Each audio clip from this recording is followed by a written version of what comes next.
با مقصد ترغیب طرز حیاتی سالم، تربیت وطنپرستی در این زمینه، پیشگیری بیگانه‌پرستی، بخشیده به استقبال 28مین سالگرد روز وحدت ملی در دهه سرخدره دهات میرعلی‌آباد ناحیه واسع مسابقه کشاد بازی والیبال دایر گردید.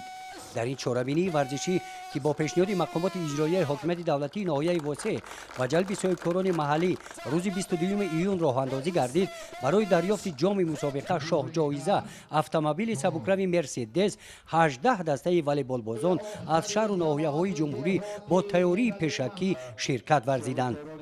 بازی‌های اول با سبقت دسته‌های ونج و ناحیه دنقره، سعود ترسونزاده، کولاب و همدانی، دوشنبه و کولاب شوق‌آور و با حرکت‌های جالب، زیرکی، هوشیاری، چست و چالاکی ورزشکاران بسیار هم خوب گذشته مخلصان زیادی این بازی را به این میدان آورد.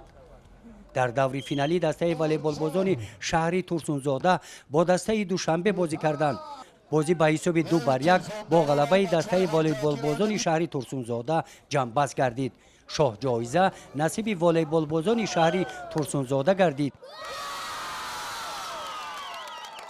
جای دوم به شهر دوشنبه و جای سوم به ناحیه ونج نصیب گشت.